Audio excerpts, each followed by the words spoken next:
Et voilà. Voilà, je propose une motion pour qu'on oblige Alain et peut-être le préfet, si vous êtes d'accord, à enlever la veste. Oui. C'est une question de salut public. Voilà. Si le préfet le fait, on peut le faire tout.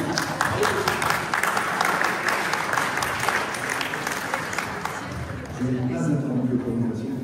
Il n'y a pas d'autre. On n'avait rien d'autre. C'est une conférence, on fait des petits planètes. Bien.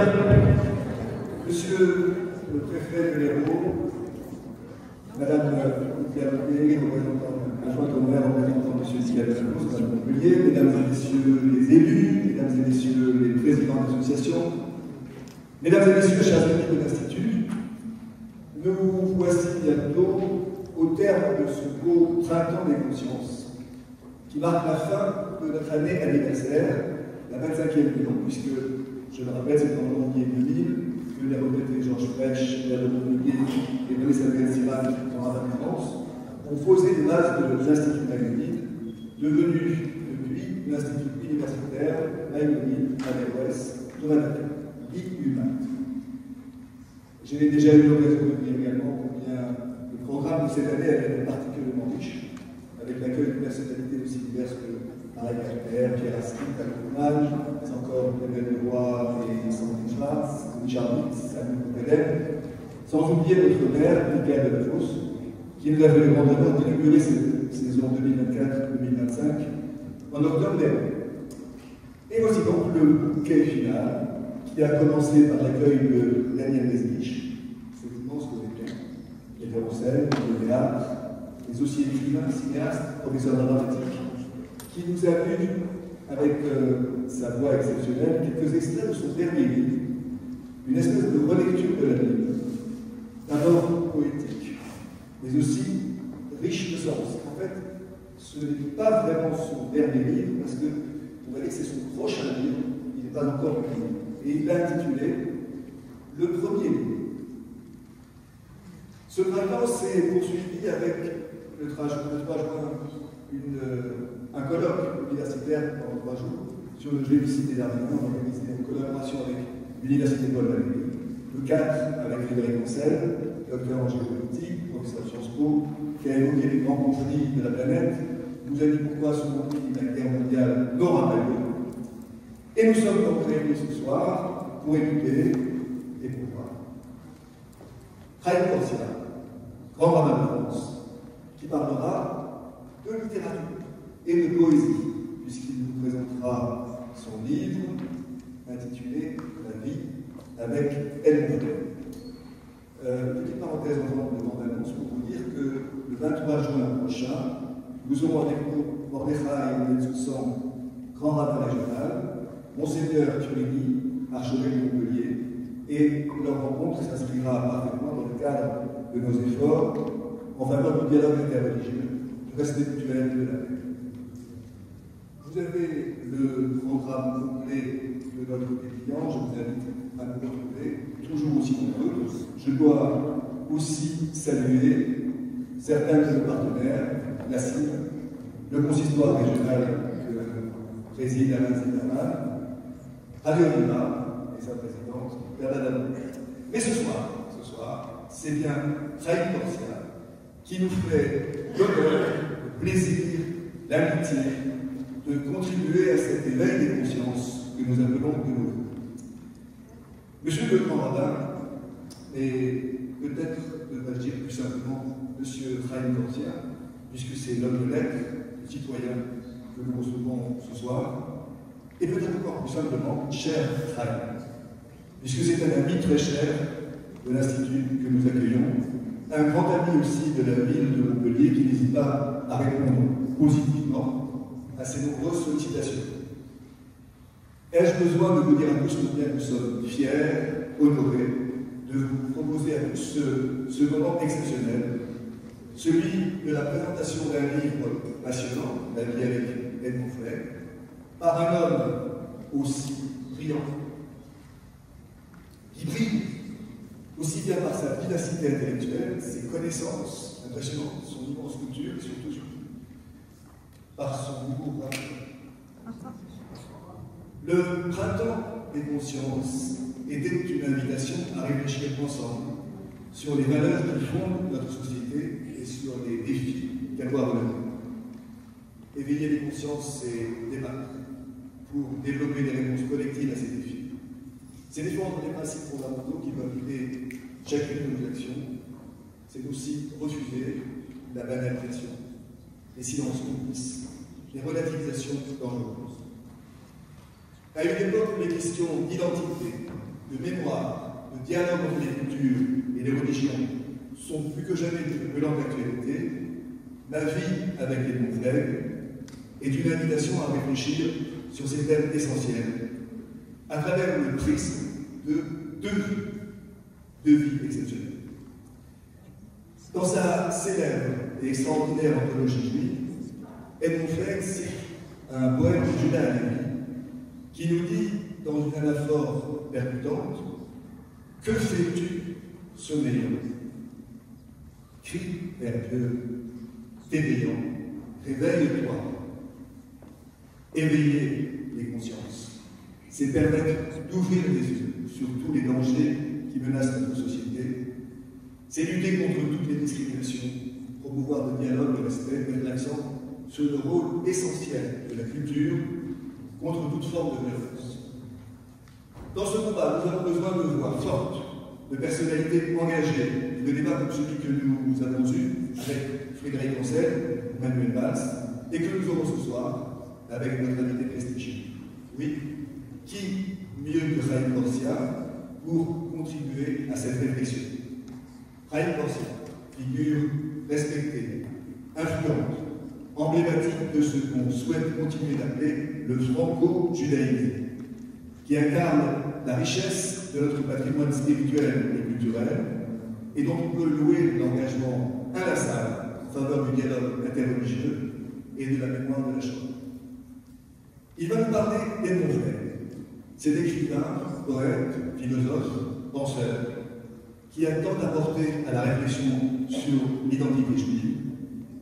Et à travers ce livre, Chaim Corsia nous guide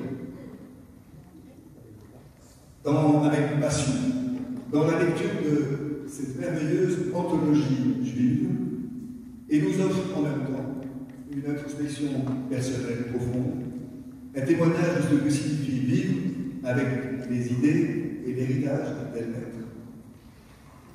Mais découvrir Fleck à travers les yeux de Chaim, c'est surtout insister sur l'une des valeurs essentielles du judaïsme, l'espérance, dont la thématique court tout au long du livre, et je ne peux pas ne pas citer ce très beau vers, extrait du livre de Jules du Pape, car la nuit la plus noire est une aube qui vient. À travers sa vie avec les Montflègues, Chaim Corsia réussit à rendre hommage à un penseur majeur, un grand poète, grand français, grand juif, disait René Cassin, dont l'œuvre traverse le XXe siècle, qui a su être un pont entre les cultures, un passeur de mémoire. C'est pourquoi, cher Chaim, nous sommes particulièrement heureux de vous accueillir aujourd'hui. Permettez-moi de remercier chaleureusement pour votre présence et d'un signe fort de solidarité et d'amitié.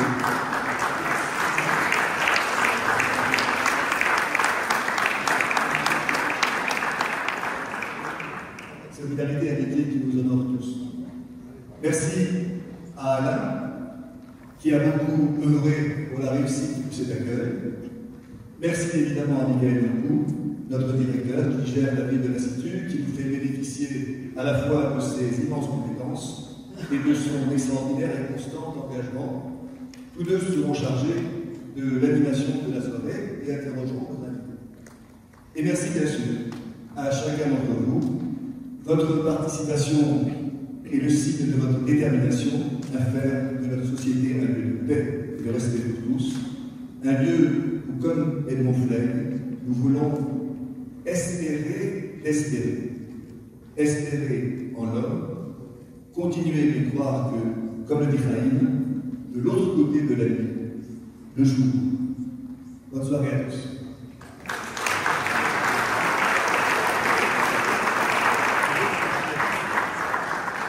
Et je donne la parole à Lufia Avoué, qui va parler au nom de M. le maire.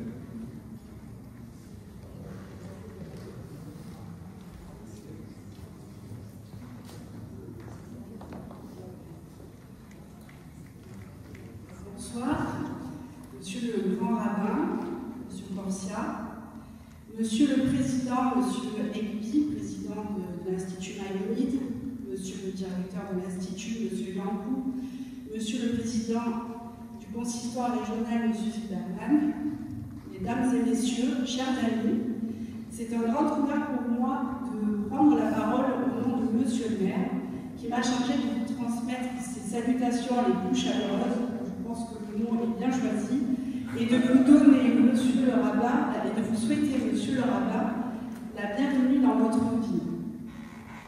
Votre présence aujourd'hui est un moment fort pour notre cité. Elle résonne d'autant plus profondément que notre ville porte en elle une histoire juive ancienne et précieuse. Une mémoire que nous avons à cœur de préserver, de transmettre et de faire vivre pleinement. Depuis le Moyen-Âge, notre ville a été une terre d'accueil pour les communautés juives. Elle en préserve encore aujourd'hui les traces tangibles à travers son patrimoine, ses récits, et bien sûr à travers son mikvé, ce bain rituel unique, témoin silencieux d'une vie spirituelle intense et enracinée.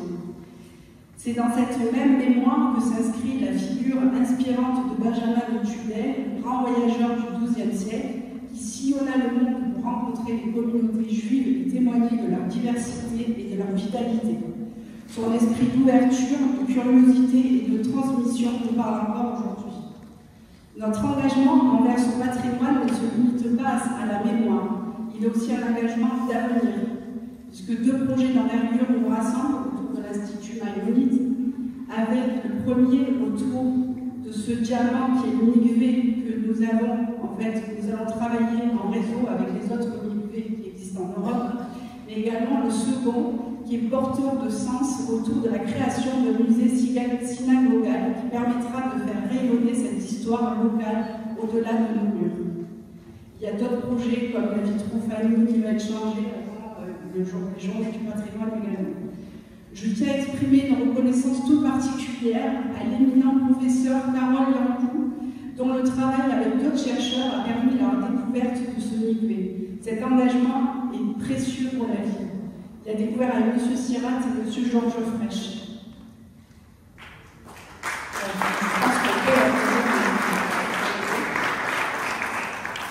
Je remercie également l'équipe de l'Institut Maïmonide, en particulier M. Elbi et M.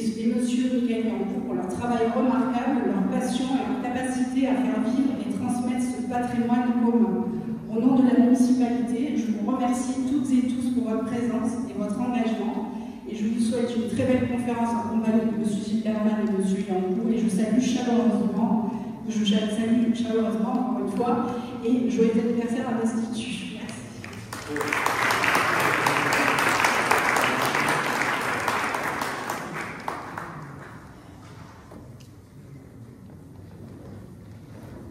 Bien, bonsoir à tous. Alors, quelques mots sur Raïm, mais très très rapide.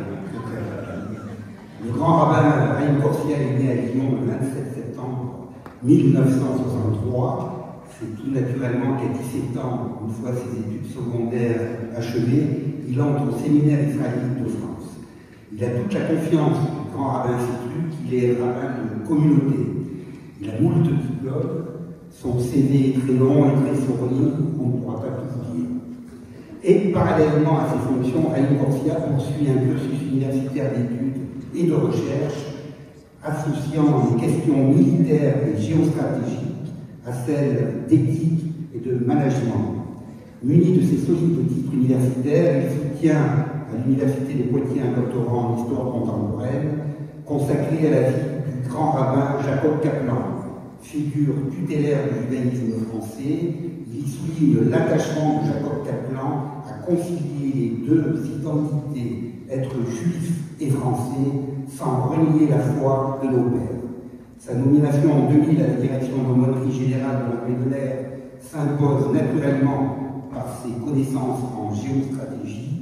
Le 15 décembre 2014, il est élu membre de l'Institut de France, élu grand rabbin de France en 2014, réélu en 2021, son interrogation sur la place du juif dans la citoyenneté française comme le dialogue interreligieux le rapproche grandement d'Edmond Flegg, le rabbin de la République, Jacob Kaplan. Je n'ai pas lu sa thèse, mais le sujet se rapproche de ton livre sur Edmond Flegg.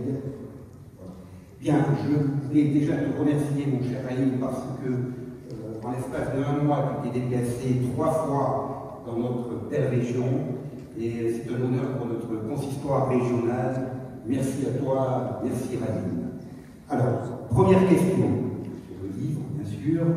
En quoi le sionisme d'Edmond Flegg est-il différent? En quoi le judaïsme d'Edmond Flegg est-il différent? Qu'est-ce qui a amené l'un à l'autre? Comment Edmond Flegg n'a-t-il jamais abandonné l'espoir alors que l'affaire Dreyfus l'a profondément marqué? Je réponds à la question d'avant. Je vraiment remercie chacune d'être venue. On a été accueillis chaleureusement avec un taux d'humidité de 100%, une chaleur de compétition. Vraiment merci. Donc merci énormément à celles et ceux qui ont fait l'effort de venir, monsieur le préfet, monsieur le trésorier, votre présence. Vraiment, parce que ça touche. Et la présence de chacun et chacune, c'est un effort. Parce qu'on accompagne le secrétaire général. Donc je me demande qui c'est qui tient le département. Peut-être tous les deux. Bon, vous êtes formidable. Et d'une certaine manière, votre présence, c'est le cœur de ce que vivait Flegg. Ce n'est pas un attachement à la République, il est la République. Contrairement à certains qui hurlent la République, c'est moi. Lui, il n'a pas besoin de hurler. Lui, il vit ce qui est l'engagement républicain. Flegg, il n'est pas français. Bon, il n'est pas loin, il est genevois. Il n'est pas français. Et donc, quand vient la Première Guerre mondiale, il s'engage dans la Légion étrangère. Et moi, j'ai eu le grand honneur d'accompagner les militaires de la Légion étrangère, sous les ordres d'ailleurs du général Monet, qui fait l'honneur d'être là avec son épouse. Mon général, vous avez commandé quelquefois quand vous étiez en OPEX et légionnaire, ils parlent vaguement français, ils ont des prénoms encore plus baroques que le mien, et pourtant ils sont la flèche, la pointe de la flèche de l'engagement de la France.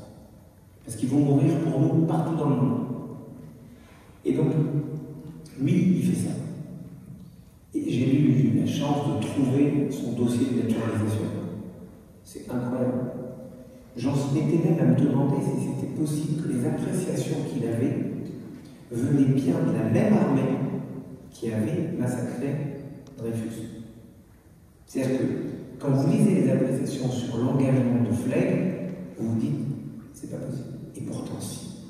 Parce que l'armée, de ce point de vue, a été une discipline extraordinaire. La Cour de cassation, le 12 juillet 1906, réhabilite complètement Dreyfus. Le 13 juillet, elle lui ordonne sa Légion d'honneur, ses canons, son grade, etc. Donc, de ce point de vue, Flegg est un immense Français. Et que le préfet soit là, c'est une façon de dire, ah oui, c'est un grand Français. Et en même temps, c'est un grand judaïsme. Parce que, Alain, ta question est très forte. J'ai commencé sur ce livre, mais tu as fini sur Dreyfus. C'est Dreyfus, c'est l'affaire Dreyfus, c'est le dévoiement d'une société qui avait des fondements moraux, des fondements éthiques, la société française.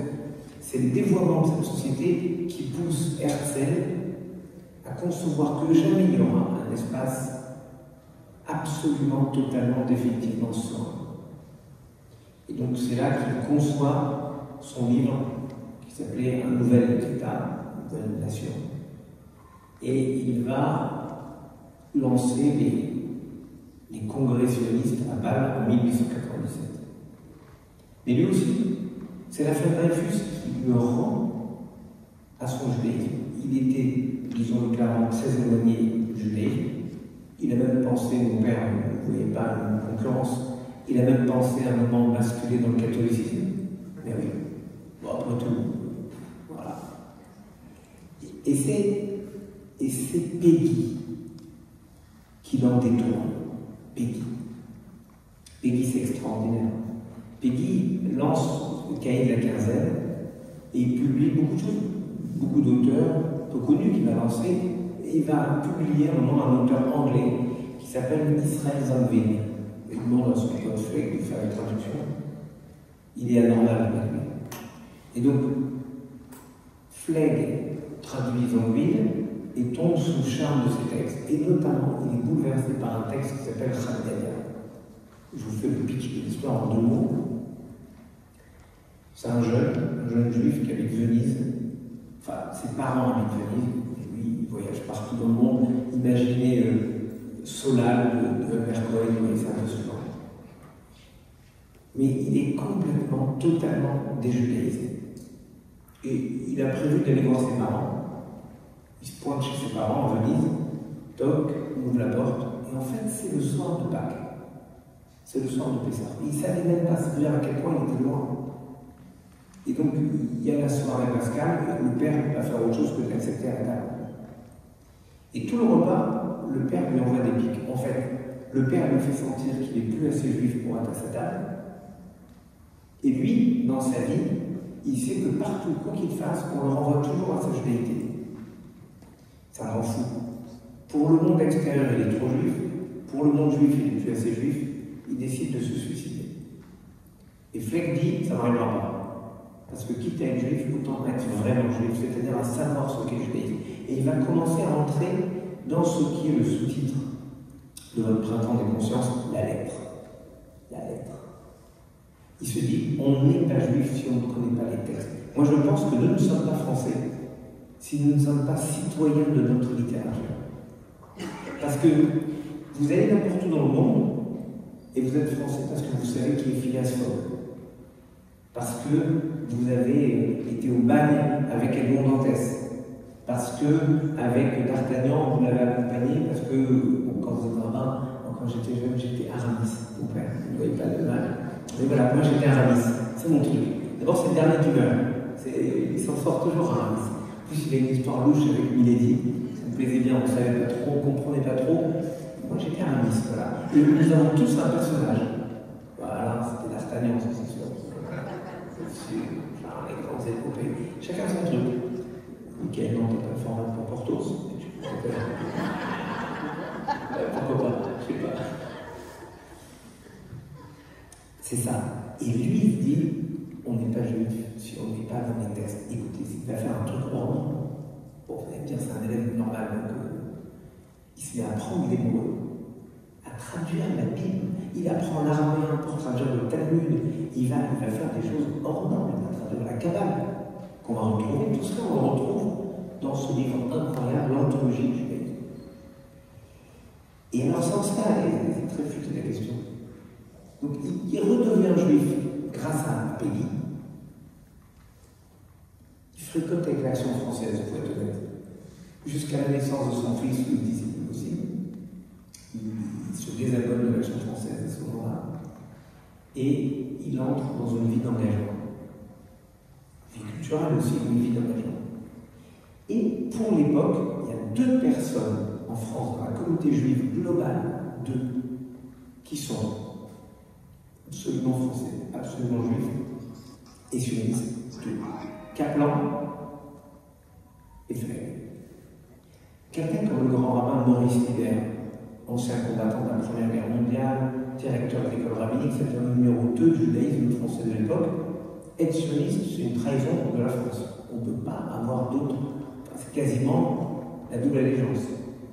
Sans comprendre qu'être sioniste, pour quelqu'un comme Kaplan ou pour Flegg, c'est juste mettre en cohérence l'orientation, je vois le mot que j'utilise, spirituelle qui fait que toutes nos prières sont tournées vers Jérusalem, et une forme de conviction profonde qu'il faut toujours qu'il y ait une part du peuple juif qui soit installée sur sa terre d'origine.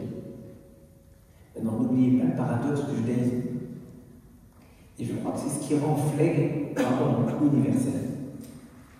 C'est que, si on parle par exemple de la diaspora des Chinois de Wenzhou, bon, c'est pas compliqué, ils sont à Wenzhou, mais ils vont partout ailleurs dans la diaspora arménienne, on parle des Arméniens, et vous avez très bien fait de mettre en avant le génocide arménien parce qu'on oublie, et on oublie à quel point les nazis eux-mêmes ont dit, Hitler a dit dans un discours au Reichstag, et qui se souvient du massacre des Arméniens. Et formellement, ce sont les mêmes qui font les deux, parce que les Turcs avaient des conseillers allemands, sans en parler des obsèques nationaux qui sont organisés par pour Talat Pacha en Allemagne en 1943. Vous avez bien fait. Mais les Arméniens sont en Arménie et partent ailleurs dans le monde. Ici, les Moulineaux, à Marseille un peu, à Fortville, je vais partout, il y a les Arméniens à Paris, en France. Oui, parce que quand je suis avec les Arméniens, je leur dis pas que je m'appelle Corsia, je leur dis que je m'appelle Corsion. Voilà. C'est un bâtard. Et puis, et c'est là que ça devient passionnant, les Libanais sont au Liban, puis ils vont partout. Les Juifs, c'est pas comme ça. Les Juifs, d'abord, ils sont en Égypte, esclaves en Égypte. Puis après, ils vont dans le désert. Et après, seulement, ils arrivent en Terre Sainte. Ils arrivent en Terre Sainte. Tous? Non. Un petit village, enfin, non, ça c'est une autre histoire, mais ça ressemble. Petit village résiste, c'est exactement la même chose. En fait, 2 tribus ennemies sur 12 décident de rester de l'autre côté du Jourdain. C'est donc un paradoxe incroyable. C'est un peuple qui a une diaspora avant d'avoir un épicentre. Et Flegg, il le comprend. Et il comprend que sionisme, ça ne veut pas dire forcément s'installer en Israël, ça veut dire concevoir qu'il est important qu'il y ait des Juifs en Israël. Voilà l'histoire de cet homme. Mais je reviens sur, et je conclue pour la réponse à Alain. Oui, le cœur de cet homme, c'est un attachement profond à une notion qu'on présente plus souvent comme étant chrétienne, l'espérance, alors qu'elle est au cœur du message de la Bible. Parce que si vous avez la mer Rouge devant vous et 600 chars égyptiens qui arrivent à fondre derrière, vous êtes cuit, en fait. Mais vous continuez à espérer parce que vous êtes porté par quelque chose d'autre. Et oui, par exemple, nous, là, on est cuit. Mais non. Après, il y aura peut-être un cocktail avec du coca zéro très froid. Voilà. C'est ça l'espérance.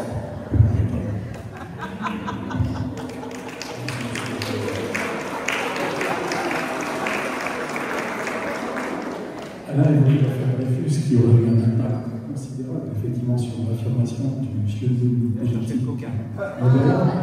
Pendant que notre tradition qui va chercher effectivement le coca, une résonance à Montpellier.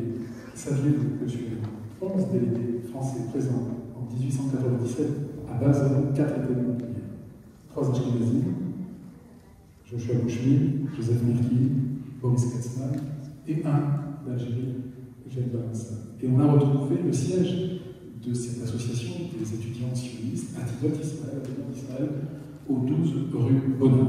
On y reviendra peut-être effectivement sur ce dossier effectivement de l'affirmation du sionisme politique moderne, cette prise de conscience tant chez Flegg que chez ce juif assimilé, Théodore Herzl, qui n'avait juste que fait sa part mitzvah et qui évidemment prendra en pleine figure son appartenance à la loi mosaïque. Alors en exprimant ma joie de vous accueillir sous l'égide de l'Institut Maïmonide, permettez-moi de vous dire qu'elle est doublée par le choix du sujet Ma vie avec Edmond Flegg. En effet, j'ai découvert très tôt dans la bibliothèque de mes parents presque toutes les publications d'Edmond Flegg. Et hormis sa célèbre anthologie juive, son Écoute d'Israël, le magnifique Pourquoi je suis juif, le Chant nouveau, Moïse raconté par les sages et bien d'autres, le livre qui attirait surtout mon attention fut l'Apocalypse, un exemplaire qui porte la signature de mon oncle, Simon Agou, qui est devenu Shimon Agou, ambassadeur d'Israël, et la date, janvier 54, lorsque ma famille maternelle habitait l'Algérie. Alors de ce livre paru en 1938 chez Gallimard, avec la dédicace de Flegg sur la couverture, à la paix du monde 1914-1938, qui m'a paru au départ un peu ardu, j'ai retenu les quelques vers suivants du premier chapitre intitulé Le mur des pleurs. Éternel passant, ôte d'un instant, si ton pas s'arrête, que ce mur très saint te soit un coussin ou poser la tête. Si ton nouveau songe au loin se prolonge en nouveau malheur, choisis pour le faire le lieu de la terre où coulent nos pleurs. Alors revenons maintenant effectivement à votre ouvrage, et ma première observation concerne la judéophobie, l'antisémitisme, ce que Robert Wistrich ou Carole appellent la plus vieille haine de l'histoire, et ma première question est relative à la Shoah. Vous parliez du génocide arménien, il faut peut-être ajouter, n'est-ce pas, cher ami, que le massacre des Hérémons qui annonce le génocide des Arméniens, lui-même annonçant le génocide juif. De l'antijudaïsme au judaïsme assumé, page 50-56, vous abordez l'un des mythes antisémites les plus courants, selon lesquels les juifs sont tous riches et tiennent entre leurs mains la finance et la destinée du monde.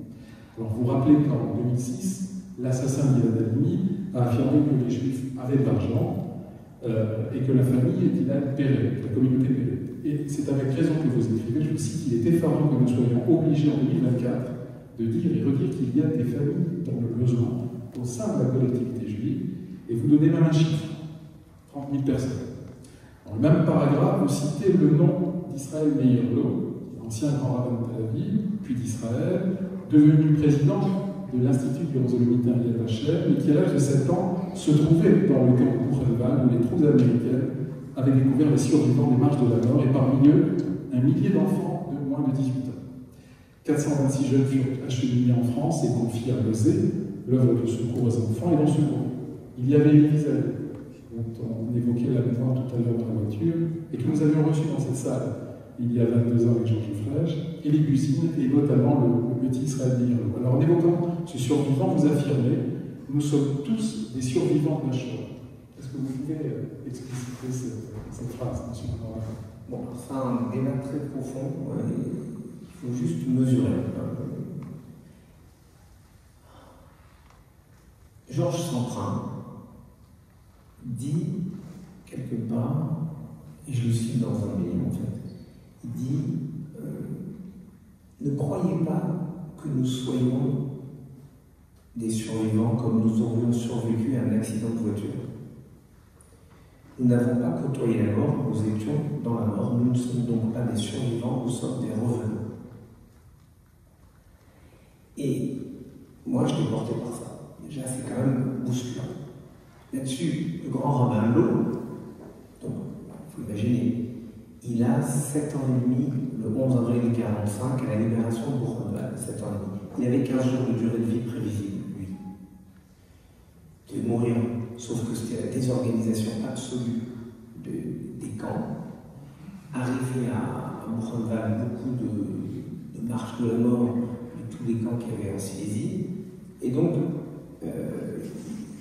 il est dans les 1000, enfin il est dans les 426 qu'on va récupérer à Écouis, en France, à la demande de Geneviève Antoine de Gaulle, qui appelle Tonton, et qui lui dit Tonton, je sais pas, est-ce qu'on peut imaginer quelqu'un dire au général Tonton? Je sais pas, mais disons qu'elle lui a dit, je pense pas qu'elle disait mon général non plus. Enfin, mon général, est-ce qu'on dit à son tonton mon général? Mon oncle, ah ça c'est bien. Oh, vous voyez, il faut toujours demander à quelqu'un qui sait. Mon oncle, elle a dû lui dire mon oncle, il y a 1 millier de jeunes de moins de 18 ans enfermés à Buchenwald, on doit pouvoir faire quelque chose, et il lui dit on va en prendre la moitié, et effectivement la France en prend 426.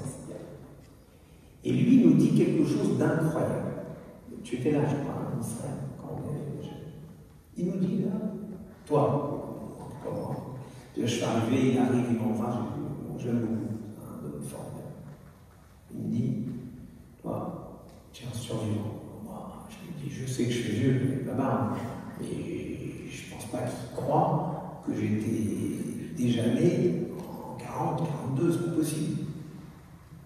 Et il me dit, voilà, si Hitler avait réussi son projet, il n'y aurait plus eu un seul juif au monde. Et donc tu n'aurais pas eu la possibilité d'exister. Tu es donc, toi, nous tous, un survivant. Moi, je suis un rescapé politique. Et moi, j'ai étendu ça, au fond, à tout homme et à toute femme épris de liberté, quelle que soit sa religion. Le projet du nazisme, c'était d'éteindre complètement la liberté dans le monde. Et donc, quiconque était pris de liberté est un survivant. Il faut juste mesurer ce que ça veut dire dans la théorie de Flegg, c'est-à-dire dans toujours cette idée de l'espérance. C'est-à-dire que ça m'a amusé, il y a un truc très marrant dont je parle dans un codicile à la fin du livre. Il habitait un quai aux Fleurs, vous voyez où c'est au chevet de Notre-Dame de Paris. Dans le même immeuble que lui, il y a, et vous allez voir, si vous allez, comme je suis allé voir, il y a 2 plaques sur le mur de l'immeuble. Dans le même immeuble que lui habitait Vladimir Yankelevitch. Je vous laisse imaginer les réunions de copropriétaires entre Yankelevitch, qui a dit, un peu comme Adorno l'a dit, après Auschwitz, la poésie n'est plus possible. Yankelevitch a dit après Auschwitz, la philosophie n'est plus possible. Et Fleck qui dit, malgré tout, j'espère l'espérance. Et moi, j'étais stupéfait de cet homme qui, au-delà de toute la noirceur du monde, oui, il avait dit dans Le Juif du Pape, Molko, à la fin, dans la dernière phrase, dit « Car la nuit la plus sombre annonce l'eau qui vient ». Et cette façon qu'aurait eu Apollinaire, de dire de la même façon « Jamais les crépuscules ne vaincront les aurores », cette façon d'inscrire même le plus noir du monde dans quelque chose qui ouvre un possible. Je ne sais pas quoi, mais il y aura un possible. Eh bien, de mon point de vue, c'est ce qu'incarne l'eau. C'est en ça que nous sommes des survivants. Et vous voulez que je vous dise, je vous le dis très simplement, je ne suis pas politique, très simplement. Quiconque n'est pas allé en Israël depuis le 7 octobre et n'a pas perçu ce sentiment-là chez les Israéliens, parce qu'il faut les avoir au téléphone, il faut avoir parlé avec eux, échanger avec eux. Le 8 octobre, le 9 octobre, ils étaient certains que leur pays était terminé. Et ils se voient tous donc maintenant comme des survivants. Parce que le 8, ils étaient certains que du Nord, il allait avoir la même chose. Ils étaient certains que le pays affaibli allait endurer de manière continue ces pogroms, c'est-à-dire cette volonté de génocide, parce que le génocide, il est là. Mais, je vous dis simplement, il faut comprendre cette idée d'être des survivants. Et même quelqu'un qui a une vie linéaire, sereine, parfaite, doit se sentir être un survivant. Et vous savez pourquoi? Parce que le soir de Pâques, on nous demande de dire ce texte. Alors qu'on aurait pu avoir une vie magnifique, gentille, formidable, extraordinaire. On nous dit, à chaque génération, quelqu'un se lève pour t'exterminer et c'est Dieu qui te sauve de ses mains. Une façon de dire, ne crois pas que parce que tu es serein maintenant, 5 ans, 10 ans, 20 ans, 30 ans, 50 ans dans l'histoire, que tu es serein.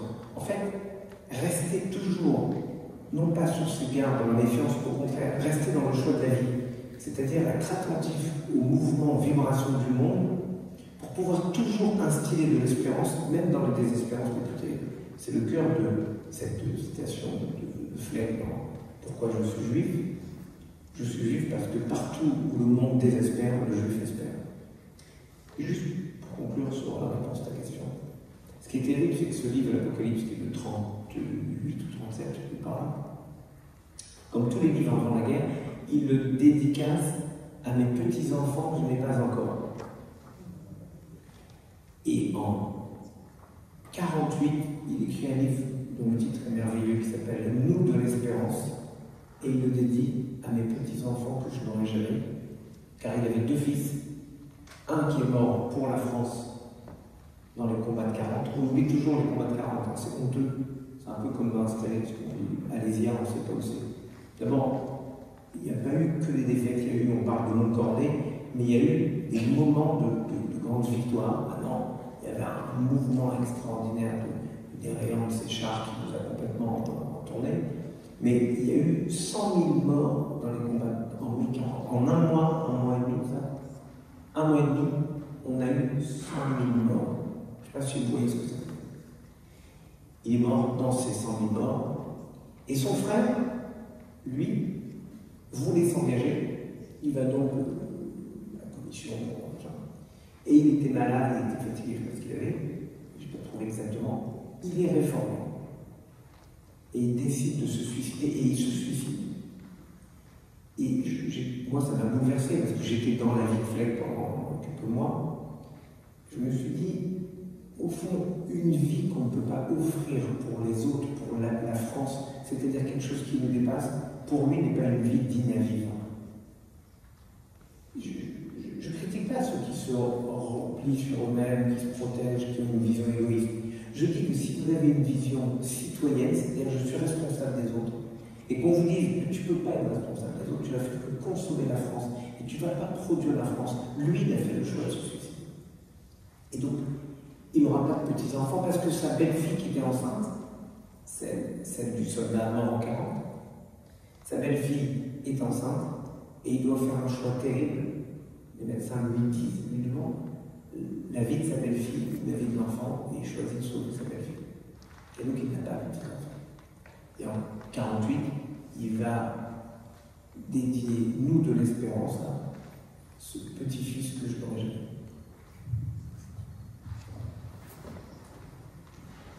Bien, Raïm, quel a été le chemin de Flegg pour devenir juif?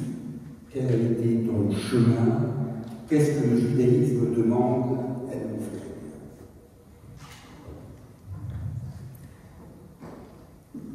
Enfin, il sent une forme d'appel. L'appel pour lui, c'est clairement les textes. Ce sont les textes. Une forme, j'ai dirais, de littérature. Quand vous lisez l'anthologie, qui est là, non, c'est pas. Monsieur le préfet, cher monsieur le préfet, non seulement je me ferai un plaisir de vous offrir un ouvrage sur Flegg à Paris, parce que je l'ai ouvert. Mais de plus, après ce livre, j'ai eu, je vous assure, des dizaines d'appels de plein de personnes qui me disent je suis la nièce, je suis la cousine, j'ai connu machin et mon Flegg. J'aurais pu écrire un deuxième tome tranquille avec tout ce que j'ai eu comme. Et notamment une nièce qui m'a appelé, elle m'a dit j'aimerais vous voir. Bon, je vais la voir. Et il y a un grand mystère dans la vie de Flegg, c'est sa bibliothèque. On ne sait pas où elle est passée. C'est peut-être Yankelevitch, mais on ne sait pas. On ne sait pas. Et elle me dit écoutez, j'ai beaucoup de livres de Flegg. Voilà, en gros, j'en veux pas. J'ai dit vous en faites pas. Moi, j'ai tous pris, une vingtaine. Et je vous ai donné un ESAT. Je suis très attaché à un ESAT qui ont comme spécialité de relier les livres abîmés. Notamment, par exemple, dans les synagogues, on a toujours les livres de prière abîmés, on leur donne les livres et eux, ils les relient, ils les refont et en font des trucs. Je leur ai demandé de me refaire, comme ça les aide, j'adore les voir travailler en plus. Et donc, ils m'ont refait tous ces livres. Et je me ferai un plaisir de vous offrir une anthologie juive d'époque, pas celle-là. Lui, il a l'édition de 61 de tête. Bon, je reviens un peu plus tard, mais bon, ça ne me regarde pas. Et moi, il y avait les deux tomes, en fait, des origines du Moyen-Âge, du Moyen-Âge à nos jours. Je les ai fait relire en un seul. Comment on appelle ça? Ah, 50 ans. Parce qu'il y a des textes, la dernière édition c'est 61, moi je travaille sur l'édition 60. Et je vous offrirai mon livre, une édition d'anthologie. Et dans cette anthologie, vous verrez des trucs hors normes. Par exemple, il trouve un fabuliste du XIIIe siècle. Si je vous fais lire maintenant la fable, vous vous dites, mais non, c'est La Fontaine, ça. Un renard, un loup, un lion, un machin. La Fontaine. Et en fait, Flegg rentre dans la mer immense de la littérature juive. La Bible, les psaumes, les prophètes, la Mishnah, le Talmud, la Kabbale, les Rishonim, les Saboraïm, les Amoraïm, tout. Les penseurs du Moyen-Âge, Rachi, évidemment, l'immense Rachi. Il va tout voir. Zangwill, Spire, qu'on oublie complètement. Il n'y a plus que les amoureux de Proust qui connaissent André Spire, parce qu'Antoine Compagnon en a beaucoup parlé dans son dernier livre sur les Juifs et Proust, les influences juives de Proust. Mais en dehors de Compagnon et des fidèles proustiens, personne ne connaît Spire. Et pourtant, il est du niveau et de l'époque de Flegg. Il est avec Peggy, c'est la bande où on pourrait dire les trois, Spire, Flegg, Peggy. Oui, exact. C'est vrai. Oui, Bernard Lazare aussi. Mais ce sont des gens qu'on a oubliés. Bernard Lazare, il a eu la chance d'avoir un centre Bernard Lazare à Paris. On va en dire quelques mots, parce que la ville de Nîmes, je ne sais pas si. La ville de Nîmes est en train à valider. Notre ami Storgol essaye d'ériger à nouveau. Il y avait une statue à Nîmes de Bernard Lazare pendant la guerre électrique. Et là, il a lancé une souscription pour la relancer. On voit les souvenirs français, dont j'ai le grand honneur d'être secrétaire général national, va aider, comme beaucoup d'associations, pour la mémoire de Bernard Lazare, qui effectivement était le premier non-Dreyfus, puisque le premier des défenseurs de Dreyfus, c'est Lucie, c'est la première, puis son frère Mathieu, puis Bernard Lazare. C'est peut-être la figure la plus emblématique de la communauté juive occitane, l'un des deux plus illustres représentants du mosaïsme anime avec Adolphe Isaac. Oui, avec Crémieux. Et d'ailleurs, c'est étrange parce qu'en fait, Flegg, c'est le compagnon de route de tous les combats, disons du début du siècle jusqu'à sa mort en 63, y compris, par exemple, c'est le compagnon de route des amitiés judéo-chrétiennes. Des réunions, les premières réunions, il est le membre fondateur des amitiés judéo-chrétiennes, avec Jules Isaac. C'est le compagnon de route de Jules Isaac. Sauf que Jules Isaac a trouvé cette formule lumineuse de passer de l'enseignement de l'estime, du mépris à l'enseignement de l'estime. Jules Isaac avait son nom connu par tous les étudiants parce que c'était le Malais Isaac, à la grande rage de ce tordu de Abel Bonnard. Et surtout, il avait cette proximité avec Jean XXIII qui lui a fait pouvoir transmettre cette conviction qu'il fallait que l'Église accomplisse ce chemin, que Jean XXIII subodorait sans savoir lui tracer un chemin. Ce que lui a proposé Jules Isaac. Et Flegg était avec lui. Aujourd'hui, est-ce que certains d'entre vous ont été parmi les éclaireurs israélites? Ben voilà. Ne vous dénoncez pas, il n'y a pas là. Il ne faut pas pour vous envoyer la corvée de coca pour aller chercher le coca froid. Non, non, pas du tout. Mais si vous aviez le minimum commun chez les éclaireurs, le minimum commun, c'est un système qui consiste à dire on n'est pas des ultra-orthodoxes, enfin, Shabbat, on respecte, c'est cachère, et on fait un peu de prière. Un peu. Non, le minimum commun, c'est lui qui l'invente. C'est lui qui décide que un enfant dont le papa est juif, la maman ne l'est pas, pourra venir participer aux éclaireurs israélites s'il est dans une logique d'intégration dans le judaïsme. Mais grâce à ça, on a encore un espace où on n'exige pas un acte de mariage avec tout quelque chose, si je peux dire, pour que nos enfants puissent vivre le judaïsme. Et moi je trouve que c'est formidable, je vous dis que cet homme a été de tous les combats du siècle. Il a été évidemment, il est allé en Israël, enfin Palestine en 31, en Israël en 52, 51 par là.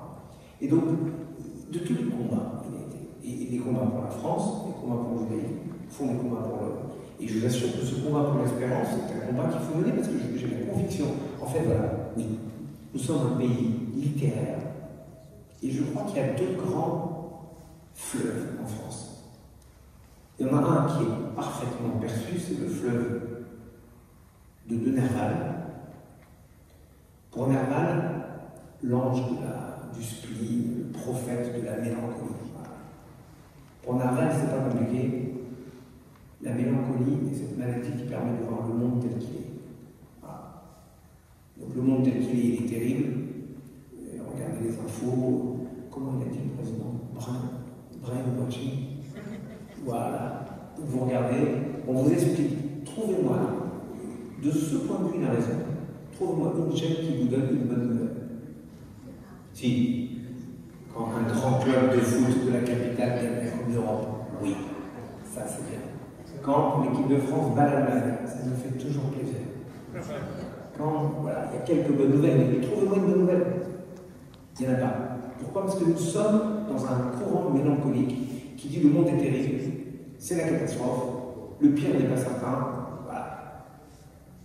Et bien, le deuxième grand fleuve, qui n'a pas de nom, mais qui est le courant le plus formidable de la littérature française, c'est incarné par, oui, Edmond Dantès, c'est incarné par Monte Cristo, c'est incarné par La Revanche de D'Artagnan, c'est incarné par Brajlon, voilà. Moi, pour moi, c'est Flegg. C'est ce courant qui dit, moi, face à la mélancolie du monde, moi, j'impose l'espérance. C'est pas l'optimisme. C'est complètement différent. Un optimiste, c'est quoi? C'est un bonhomme qui attend que ça se passe. La délivrance va venir d'ailleurs. C'est carrément Twilight. Ça va venir d'ailleurs. je ne sais pas qui, je ne sais pas quoi, et ça va arriver. Et bien en tout cas, moi, tout va bien, je suis comme citoyen. C'est assez béat, et ça n'engage à rien. En revanche, celui qui espère, il n'est pas optimiste. Il voit le monde, mais il dit, je vais transformer quelque chose en moi, je vais essayer de transformer quelque chose dans la société pour que le résultat soit différent. Mais je crois, je n'ose pas parler de ça dans le préfet, parce que c'est son métier, mais je crois que c'est le job de la société aujourd'hui, en tout cas du politique. Vous l'avez déjà entendu à débat. Je crois que c'est le job des politiques et des religieux à leur façon. Nous, on contribue. Nous ne sommes pas exclusivement détenteurs de l'espérance. Parce que je crois profondément qu'il y a une expérience républicaine. C'est incarné pour moi par les soldats de Valmy. Oui. C'est des soldats de Valmy qui n'ont aucune chance contre les Prussiens, mais nous avons une arme secrète. Le raisin de Champagne, qui pour les tripes des soldats prussiens est une catastrophe absolue. Et donc ils ont voulu se goinfrer de notre raisin de Champagne, bien mal leur a appris parce que c'était catastrophique après pour eux.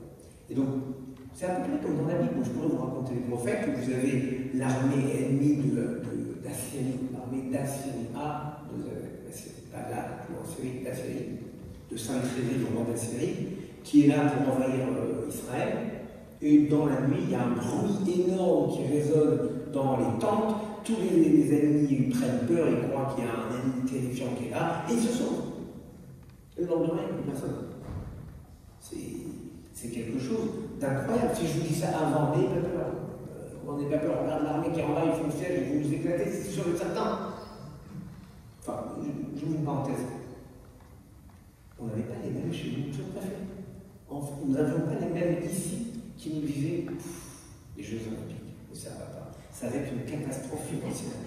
On va avoir des attentats terroristes. Les drones vont nous tomber sur la tête. En plus, il n'y aura pas de chambre d'hôtel, on ne pourra pas rouler en voiture, on va être nullissime en médaille, ça va être une catastrophe. Qu'est-ce qu'on s'emmerde avec ça? Est-ce que vous vous rendez compte qu'on était tellement mélancolique et tellement nerveux que le CIO a dû publier un communiqué 15 jours avant les Jeux? Non, les Jeux ne sont pas annulés. Mais pour qui? Pourquoi? Très important.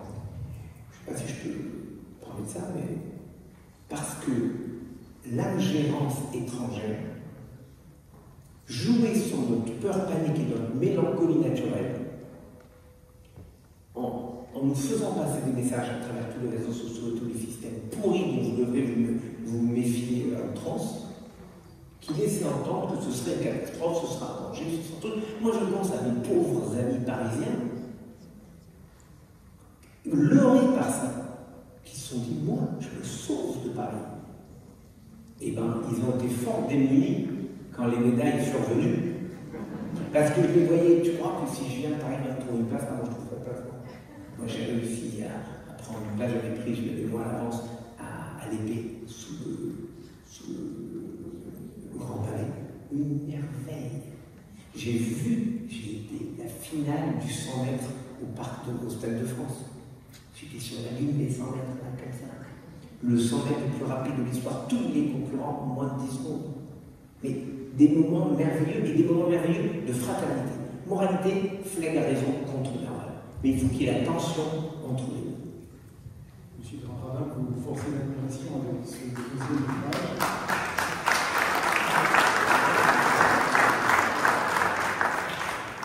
Vous forcez l'admiration avec ce deuxième ouvrage de l'année 2024, et on se doit de citer également deux titres, Belle Résonance, Réinventer les Aurores, chez Feuillard en 2020, et Comme Espérance et Violence chez Flammarion en 2024.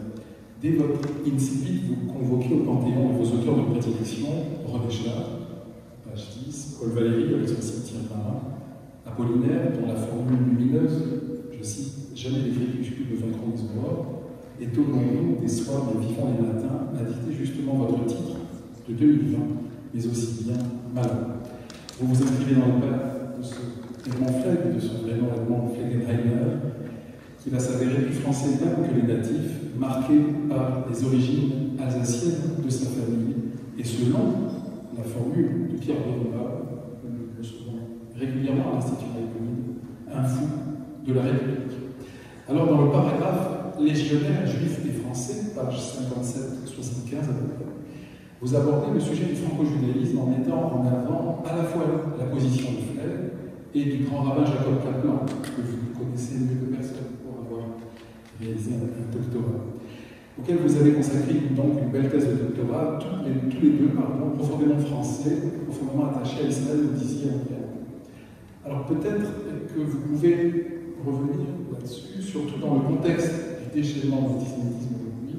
Certains ont affirmé la fin du franco-judaïsme. On a traité ce sujet notamment à Séfarine, à l'Institut Maïmonide avec Charles Delty. Certains ont affirmé la fin de ce franco-judaïsme. Qu'en pensez-vous? Non. Il ne peut pas y avoir de fin du franco-judaïsme, parce qu'au fond, c'est la convergence de deux vocations communes. Le franco-judaïsme, c'est l'idée de dire, il se trouve que, alors, imaginez que je sois anglais. Non, c'est vraiment trop dur pour moi. Mais anglais, ça m'arrange. Je vous aurais dit, il y a un judéo-anglicien. Non. Vous savez pourquoi? Parce qu'en Angleterre, si je veux être, je suis en Angleterre, ok.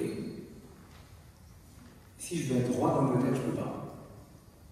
Parce que le roi d'Angleterre, par nature, est patron de l'église anglicane. Donc je dois être anglican. En France, rabbin par rabbin, je suis juif, et je vais être président de la République, je peux. Demandez à Blum, t'es bon, t'es pas président, qui était président du conseil, et demandez à Vallat ce que ça lui a fait en 1936. Réunissez Vallat dans les rapports de la Chambre. Pour la première fois, ce vieux pays, on sera dirigé. Monsieur Vallat, taisez-vous. Non, laissez-moi finir, il sera dirigé par un juif. 36. Et là, il n'y a pas de nazi en France, il n'y a pas le cas, au moins de premier nazi en France. C'est Vallat à la Chambre qui s'identifique très bien sur son job pendant la guerre. Il n'empêche que Blum est Mendès France. On ne peut pas demander de se faire baptiser avant d'être. Oui, en Autriche, on a demandé à Madère, si vous voulez diriger l'opéra, de se convertir. Ça n'a pas protégé ses œuvres pendant la guerre, ceci dit, mais cela ne convient pas.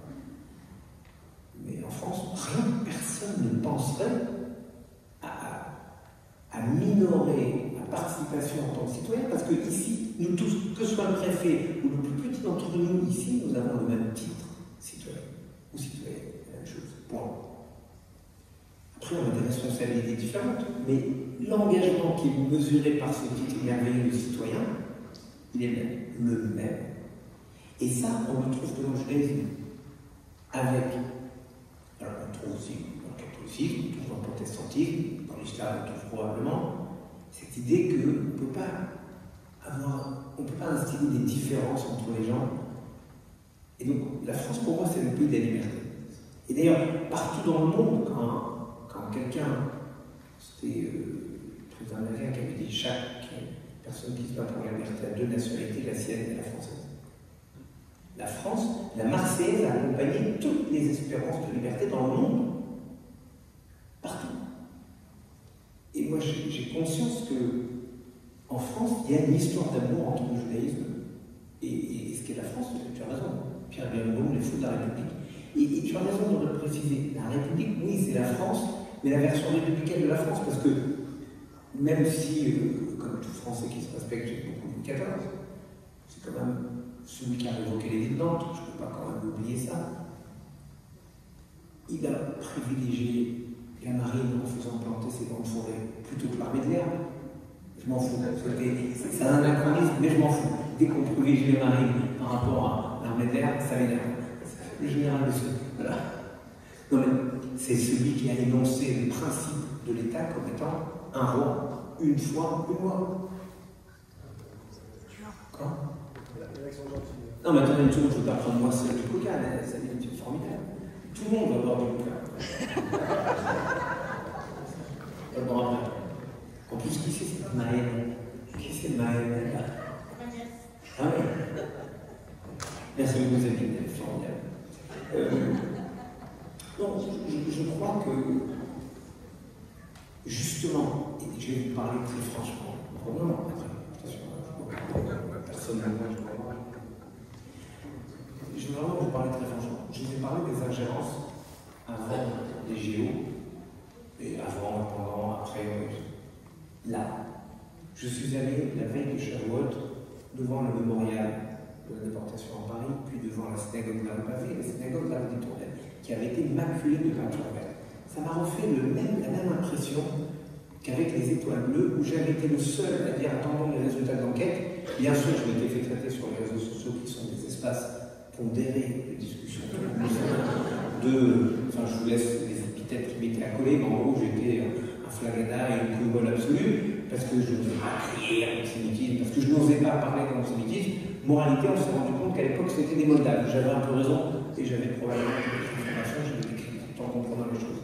Là-dessus, je me pointe, et je fais le point avec les services concernés par l'enquête. Je fais en sorte d'acclamer les Paris nettoie la rue Pavée. Mais comme c'est une synagogue de Guimard, donc protégée, ils ne pouvaient pas la nettoyer avec les mêmes abrasifs que la synagogue d'Armes détournées, donc ça devait attendre 3 jours, mais peu importe. Et je dis, il faut être prudent. Ça n'a pas loupé, cette fois-ci, ce n'était pas des Moldaves, c'était des Serbes. Est-ce que vous remarquez que quand on veut fracturer la société française, sur quoi on joue? Sur la place publique. Comme si, oui, depuis l'affaire Dreyfus, la bonne santé d'une société se mesure à l'ambiance qu'il y a autour de la communauté juive. Si les Juifs sont sereins, vous pouvez être certain que c'est une société sereine. Si les Juifs sont dans un état de stress, sont en panique, sont en danger, sont en risque, c'est une société qui a des questions à se poser très graves sur son avenir. Donc il faut qu'on fasse front. Et là, c'est la devise de l'armée de l'air, bien sûr, qui vient de la devise de Guilmer, faire face. La devise de l'armée de l'air, c'est unis pour faire face. Il faut donc que nous soyons capables d'être unis tous pour faire face. Et je crois que c'est ce que portait quelqu'un comme Flegg, qui, dans tous les combats qu'il a menés depuis les combats autour de Dreyfus, a compris qu'il ne pouvait rien faire seul, et qu'il fallait que tous les mouvements, lui, Peggy, Lazare, et les intellectuels, c'est lui qui a fondé le colloque des intellectuels de France. Il a conçu qu'il fallait s'unir pour porter une parole devant l'ensemble de la société. C'est la vocation du Front Rouge Livre. Moi, j'ai jamais été le rabbin des Juifs. Jamais. Je vous assure, c'est pas ma fonction. J'étais aumônier israélite des armées. Vous voyez pas marqué juif. Je suis l'aumônier israélite, parce que je suis israélite. Des armées, je m'occupe des armées. Je ne vais pas dire à un soldat catholique qui a un problème, excuse-moi, t'es juif, t'es pas juif. Non, alors dégage, je vais m'occuper de toi. Ça n'existe pas, ça. Sinon, j'aurais été l'aumônier juif, non, l'aumônier des juifs des armées. Ça, oui. Mais je suis pas, c'est pas le cas. Regardez mon titre, grand rabbin de France, où vous voyez marqué les juifs. Si j'étais le rabbin, alors en général, un rabbin, il vaut mieux qu'il soit juif. Mais je ne dis pas que. En général, alors, bien sûr, c'est vrai. Donc il vaut mieux que je sois juif. Mais après, d'où vous croyez que moi, je ne parle jamais que dans les synagogues, d'accord? J'ai parlé à Paris-Monial, il y avait 3500 personnes devant moi. Franchement, il y avait 2 juifs et demi, et encore, je ne sais pas, peut-être 3. Il y a encore un curé caché qui je ne sais pas moi. Mais je me sens concerné, parce que j'ai vécu ça dans les armées, il faut être honnête, j'ai appris ça dans les armées. En général, j'ai eu grand honneur d'être votre aumônier. Je n'étais pas que l'aumônier de vos troupes, des juifs de vos troupes. Je m'occupais de tout le monde. Certains me le reprochaient d'ailleurs. On le voit partout. Ah oui, ils sont partout. Ah,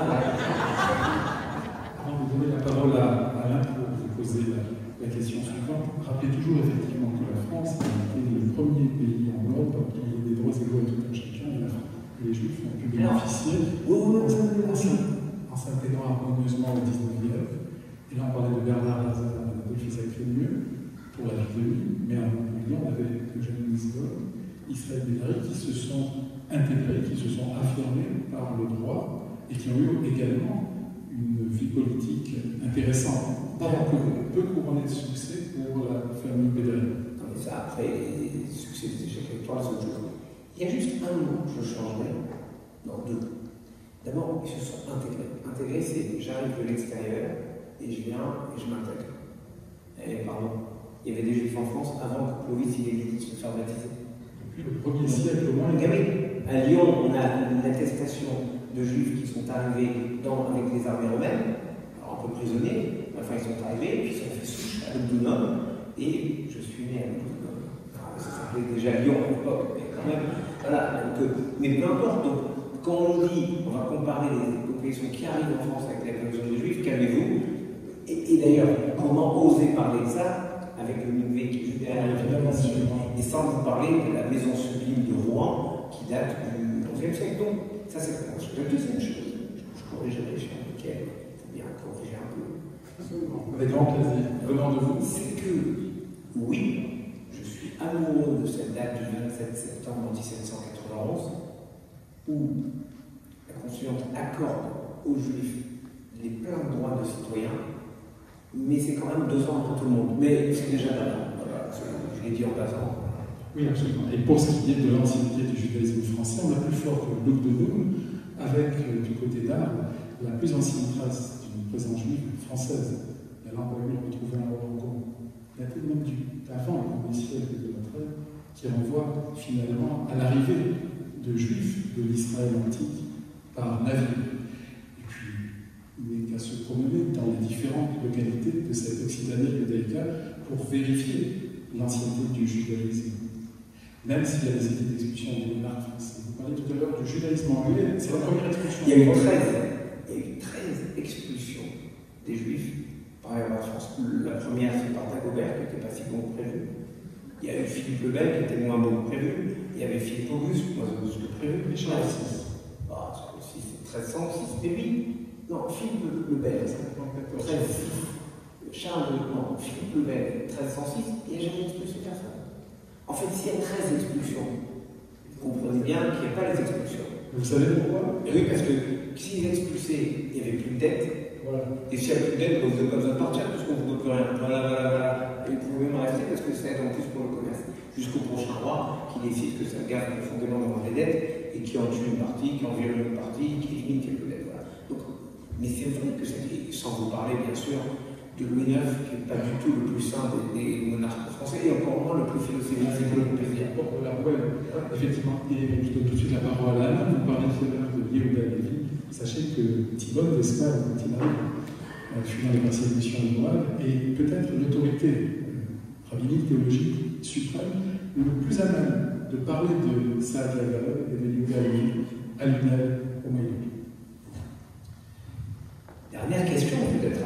Alors, la haine des Juifs qui viennent durera tant qu'existeront les Juifs. Est-ce notre sort que de subir l'antisémitisme et l'espérance dans tout ça?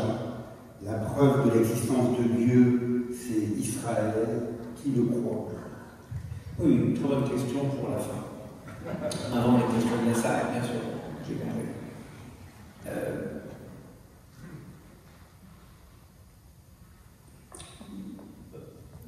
En fait, on pourrait dire que ce serait formidable qu'il y ait plus d'antisémitisme. On l'a cru, on ne croit plus. On l'eût cru, et on ne croit plus. Et j'ai appris ça parce que j'ai travaillé 10 ans sur un sujet terrible. Je me suis rendu compte que dans chaque organisme, chaque fois qu'on nie un problème, on ne peut pas lutter contre. Donc, on a pensé qu'il y avait plus d'antisémitisme parce que c'était insupportable. Comme me disait Hitler a rendu insupportable l'antisémitisme. Ça, c'était avant. Maintenant que l'antisémitisme a trouvé les nouveaux oripeaux de l'antisionisme, il se trouve en plus avoir bonne conscience, ce qui était, en tout cas, chez certains. Donc, moi, je pense que l'antisémitisme ne peut pas disparaître, et je vais vous dire pourquoi. Parce qu'au fond, l'antisémitisme, c'est la haine de soi.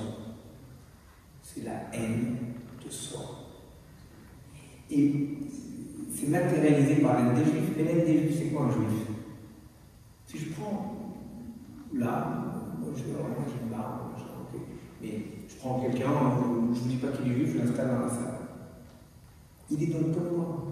C'est le même. Il est le même que quelqu'un qui est pas juif. Donc il m'inquiète parce qu'il est le même que moi, mais pas comme moi. C'est tout le principe de l'antisémitisme raconté dans la Bible.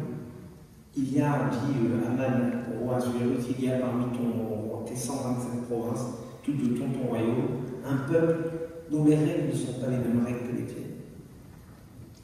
Ça, c'est insupportable. Donc c'est la haine de soi. Et toute société qui se laisse aller à l'antisémitisme, elle ira très rapidement à la haine d'autres parties de la population. Rappelez-vous ce pasteur allemand qui disait avant la guerre, oui, quand ils sont venus emmener les handicapés, j'aurais dit je n'étais pas handicapé, après ils sont venus emmener les communistes, non, je ne dis pas communistes, ils sont venus emmener les juifs, j'ai rien dit, je ne suis pas juif. Et quand ils sont venus emmener, il n'y avait plus personne pour crier. Vous, c'est ça l'antisémitisme. Donc, comme il y a toujours une haine de soi dans toute société, contre laquelle on doit lutter. En fait, lutter contre l'antisémitisme, c'est lutter pour ce qu'est la République. En France, c'est très clair. Voilà pourquoi moi j'avais été très touché par la déclaration de la conférence des évêques de France du 1er février 2021, qui avait suivi d'ailleurs celle des protestants un an avant, pour dire que la lutte contre l'antisémitisme n'est pas que la question des juifs. Ça nous regarde, ça nous concerne tous. Et c'est phénoménal que l'épiscopat dise, en fait, si on veut être un bon catholique, on doit être capable de lutter contre l'antisémitisme. Donc c'est même pas la peine de vous dire qu'être antisémite, c'est incompatible avec être catholique. On peut le dire pour être chrétien. Mais en fait, lutter contre l'antisémitisme, c'est lutter pour ce qu'est la République. Qu'elle soit dans l'intégration, qu'elle soit dans l'acceptation, qu'elle soit aussi dans la fermeté, dans un projet, dans la construction d'un projet d'élévation et de transcendance. Et quand j'ai parlé d'espérance républicaine, je peux vous parler aussi de transcendance républicaine. Et moi, je me souviens quand j'étais rabbin de Reims, dans la même rue, nous avions votre serviteur, j'habitais au 1, il y avait les Restos du Cœur, le Secours catholique et le Secours populaire dans la même rue, où on avait les mêmes clients. Je vous rassure. Comme on demandait nulle part le certificat de baptême, et on aidait, des fois on aidait tous au Resto du Cœur, la semaine suivante on allait tous au Secours catholique, et la semaine d'après on allait tous au Secours populaire, et c'était formidable, parce qu'au fond c'est ça une société, on s'occupe des plus faibles à un moment donné, et chacun, chacune avec sa capacité à faire. Donc voilà pourquoi Flegg nous dit, vous savez, avec la question d'Alain est très profonde, la Bible dit, dans le Deutéronome, il y aura toujours des pauvres en Israël. Pourquoi tu qu'il y ait des pauvres? Parce que ce n'est pas la question de revenu minimal. C'est ce que ne comprend pas des fois le système de notre société. C'est que être pauvre, on peut être milliardaire, et vous êtes tout seul, vous êtes pauvre parce que vous n'êtes pas de liens sociaux avec personne. Moi j'ai vu des études qui montrent qu'il y a des gens qui ne parlent pas 5 fois dans la semaine. Et on n'a plus quand ils vont acheter le pain. Donc cette solitude extrême, c'est la pauvreté. Alors elle n'est pas quantifiable monétairement, mais elle existe. Donc, moi par exemple sur la question de la fin de vie, j'ai beaucoup insisté sur le cadre associatif pour recréer la proximité, vraiment la solidarité vicinale. Voilà. Mais je crois que tant qu'on ne refera pas cette villagisation de nos espaces, on ne pourra pas retrouver la sérénité. Et moi, je suis stupéfait des gens qui sont capables de vous dire, moi j'ai 3500 amis au Burkina Faso, au Venezuela, au Congo et Brazza, et Kinshasa, mais ils sont pas foutus de vous dire le prénom et le nom de leur voisin du pays d'en face. Parce que celui-là, c'est dangereux d'approcher, je ne sais pas trop ce qu'il est, par internet, je m'en fous, c'est anonyme presque. Il faut qu'on retrouve cette capacité à accepter la diversité qui est la richesse de la France. La France, ne croyez pas que ce soit un pays uniforme. L'intelligence de Clovis s'est fait baptiser parce que c'était le seul moyen qu'il a trouvé pour unifier un royaume fait de diverses tribus qui passaient leur temps à se fracasser entre elles. Et donc, oui, Henri IV a dit Paris vaut bien une messe, Clovis a dit Reims vaut bien une messe. Et donc il a fait la même chose. Aujourd'hui, il faut qu'on trouve ce qui unifie notre société. Et moi, je crois que c'est l'intérêt à l'autre. Merci infiniment, monsieur le rapporteur.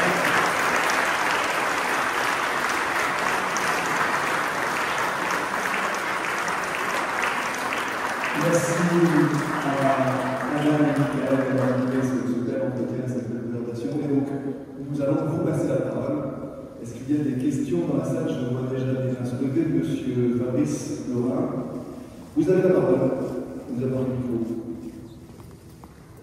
Oui, règle, question courte. et réponses communes. Oui, j'ai une question, désolé, merci beaucoup pour ta présence. J'ai une question dépressive, mélancolique à la Gérard de Derba. Je sais que tu sauras nous sortir du trou grâce à ton espérance. Moi, je me pose une question actuellement sur la désunion au sein du peuple juif. Je pense que pendant la Seconde Guerre mondiale, dans la résistance en France, il y avait des catholiques, des protestants, des juifs, des communistes, des gaullistes, des royalistes, des gens de droite, des gens de gauche, etc. Et ils étaient tous unis face à l'ennemi nazi. Et je vois, c'était rien si pendant il y avait 250 000 résistants, et je vois actuellement une forme de désunion qui surgit dans notre peuple, aussi bien en Israël avec des interventions d'anciens élus politiques qu'en France. Je voulais savoir comment tu voyais cela, comment on pouvait essayer de se sortir de cette désunion en pensant aussi à la haine gratuite anti-Chabéa, ou à la culture de la haine. Certains ont évoqué, les sociologues, en disant qu'on est sorti de la Seconde Guerre mondiale, là, on oublie la Shoah, on oublie les grands massacres, et il y a ce retour de la culture de la haine. C'est une très bonne question, sauf que son premier postulat est faux. Mais pardon, je vais dire pourquoi. Parce que tu es dans compte et légende de la résistance. Tu vois, compte et légende de la résistance. Je vais dire pourquoi. Moi, je l'ai dit tout à l'heure, je suis secrétaire général du Souvenir français. Si tu sais, les haines entre les divers courants, après fait de connaître ça par cœur, les haines cuites et recuites entre les divers courants, la FNDRP, la NDM, la MD, la FMF, les machins, chacun veut la guerre, moi c'est une vraie guerre. Moi j'ai entendu dire un déporté à un autre déporté, ok, toi, tu étais dans ce camp-là, tu étais un juif, toi, qui c'est toi, je dis que c'est fini, je ne peux pas raconter cette connerie, mais enfin je peux vous dire que j'ai vu des choses terribles. Quand tu parles du monde de la résistance, si le général de Gaulle a envoyé Jean Moulin, c'était justement parce que c'était le foutoir. Et que les uns et les autres se tiraient dans les pattes les uns des autres. Et jusqu'au bout, le clan, par exemple, le clan, c'était le clan, c'était les services anglais et américains qui poussaient par exemple Géraud. Parce que tu crois que Géraud et de Gaulle à Alger, c'était le grand bonheur. Ce salaud de Géraud, il a révoqué, il a abrogé le décret Crémieux en mars 1943, alors que le débarquement à Alger il avait lieu le 8 novembre 1942, novembre, décembre, janvier, février, mars, il abroge à nouveau le décret Crémieux. Alors les Juifs pensaient à qu'une chose, s'engager pour défendre la France. Vous n'êtes pas des Français. Il y a une bagarre terrible. En juillet, il va en Amérique, Géraud, parce que les Américains préféraient Géraud que de Gaulle, évidemment. Et Géraud dit, tout n'est pas à rejeter dans la Révolution nationale. Bon, Kadich, c'est fini, il revient, et il faut octobre 1943, pour que le général abroge l'abrogation du décret Crémieux et restitue tous les Français d'Algérie dans leur citoyenneté française. Bon, donc, le mythe de la résistance unifiée, c'est un mythe, mais je comprends, De Gaulle voulait ça, c'est pour ça qu'il a envoyé vraiment. Donc, et après, les anciens des différents courants se sont retrouvés. Maintenant, je peux te dire que oui, il y a des dissensions, des façons de voir différentes, mais c'est la richesse du peuple juif. Moi, je dis merci, mon Dieu, de faire que nous ne soyons pas monolithiques. Moi, je ne supporterais pas une communauté monolithique. Mais il n'y aurait pas un seul album d'Astérix si on était monolithique en France. En tant que Français et en tant que Juif, on est doublement opposé au monolithisme. Voilà, on est contre. La massification, c'est bon pour Ceausescu, c'est bon pour tout ce que tu veux, mais pas en France. Et pas dans le judaïsme. Donc oui, il y a des gens qui ne pensent pas comme moi. Et parce qu'on ne pense pas comme moi, on ne peut pas vivre avec moi. Et sinon, je ne supporterais pas ma belle-mère. Juste pour rappeler, monsieur, la mémoire d'Edmond Vermeil et de Marc Bloch, qui étaient deux résistants, l'un protestant, l'autre juif, qui ont contribué à la libération de la France. Ils ont agi au sein du mouvement Liberté, à Montpellier, monsieur le préfet. Roger ou Brigitte? Oui, c'est une question pour le critique littéraire. Vous avez cité André Spinoza. Et à ce moment-là, j'ai pensé à Henri Franck, qui a son beau poème sur la danse devant l'art, qui est quand même un hymne à la République, qui était un juif français juif, je ne sais pas dans quel sens il faut dire. Est-ce que vous avez trouvé un texte où Fleck parle d'Henri Franck? Et bien sûr. Dans l'anthologie, Fleck cite la danse devant l'Arche, et de manière étonnante, Kaplan dit, c'est ce texte-là qui a fait naître ma vocation. La danse devant l'arche d'Henri Franck. Mais il y avait un foisonnement de poètes et d'auteurs qui ont fait des choses merveilleuses et qui malheureusement, je suis défait du fait que ce soit oublié. Mais pour être honnête avec vous, si vous lisez ce livre merveilleux qui est probablement un des plus beaux livres que nous ayons, l'anthologie de la poésie française de Pompidou, il nous. Vous connaissez pas? Je lis. Non. L'anthologie de la poésie française de Georges Pompidou. Oui, j'ai entendu. Il a fait, rappelez-vous, Pompidou qui, dans l'affaire de cette maîtresse qui s'est suicidée parce qu'elle avait eu une aventure avec un de ses élèves, il est interviewé, il y a un blanc, et il cite un poème, une merveille. Mais c'est vraiment un très très grand amoureux de la poésie française. Et il sort de nulle part des auteurs merveilleux. Et aujourd'hui encore, quelqu'un comme Jacques Côté, qui personne ne sait connaît Jacques Côté, pourtant c'est tellement merveilleux. Alors évidemment, Apollinaire, on connaît vaguement, mais t'arrive un truc que je vous dis justement récemment. Un samedi, on parlait avec les enfants à table, comme Phileas Fogg. Et là, je les vois, j'ai 5 enfants, j'en ai une qui lit beaucoup. Mon fils, il pense qu'il y a un piège, et puis, ouais, comme d'habitude, il a joué à Saint-Etienne. Je m'en prie. Je vais vous faire, ma fille, qui est censée lire la plus, les autres, j'ai appliqué, une édition d'art avec le facsimilé du texte original manuscrit de Jules Verne, du Tour du monde en 80 jours. Et en même temps, je vais acheter l'édition de poche parce que c'est plus simple à lire. Donc, elle est en poche. Mais c'est vous dire que si on peut oublier Phileas Fogg, j'ai à côté, je ne vous dis pas. Oui, mais. Et Franck. Mais c'est à nous d'imposer, pas qu'on relise, non, en tout cas. Vous savez, je vais être très honnête avec vous. Moi, j'ai eu le grand honneur de travailler avec mon prédécesseur. Mon prédécesseur aussi, dans ce truc. J'ai admiré, j'ai connu le grand Kaplan. Mais Kaplan, 10 ans précédemment, il était oublié, rayé des étagères. Ça n'existait plus. On était passé à une autre époque.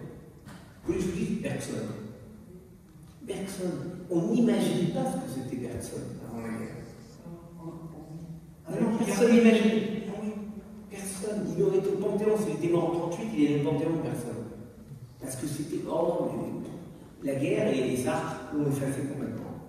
Il y a 2 livres qui ont été consacrés là récemment par un peu de personnes, mais je vous assure que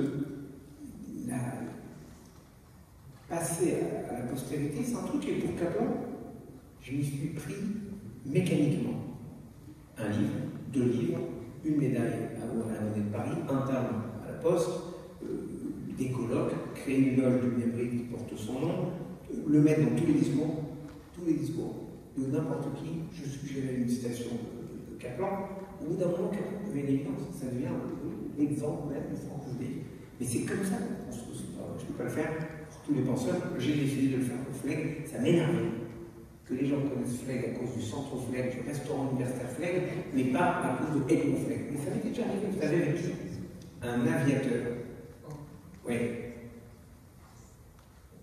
Nissim de Camondo. Tout le monde allait visiter le musée de Nissim de Camondo. Personne ne sait que Nissim, c'est un prénom. Nissim, s'il s'appelait Charles-Henri, Charles Hubert, on comprendrait. Nissim, c'est louche. Bon, et donc, j'ai fait en sorte pour les 90 ans de sa mort, puis pour les 100 ans de sa mort, il est mort le 5 septembre 1917 au-dessus de l'Intré, aux commandes d'Infernal 40, avec un mitrailleur qui s'appelait Lucien Desessarts derrière lui. J'ai fait un énorme truc à l'Intré, au-dessus des fourneaux. Vous savez ce que c'est les entonnoirs de l'Intré? C'est quand il y avait la guerre des tranchées, ils faisaient un tunnel sous la tranchée des copains en face, ils leur mettaient une grosse bombe, et boum, ça avait explosé leur tranchée, et voilà. Et les autres faisaient la même chose, ainsi de suite. À l'entrée, c'est à côté de Lévis. Et donc, j'ai voulu rendre ce Nissim de Camondo à sa famille des aviateurs.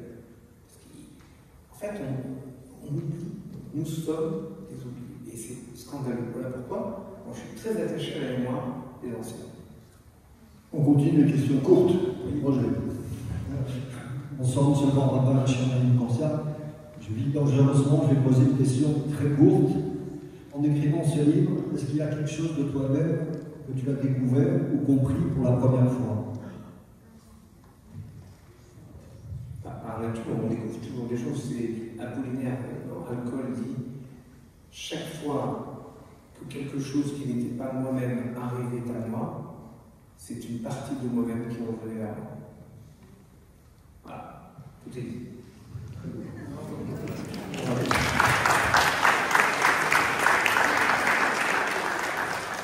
Est-ce qu'il y a d'autres questions? Non, j'en vois pas. Bon, eh bien, écoutez, on va.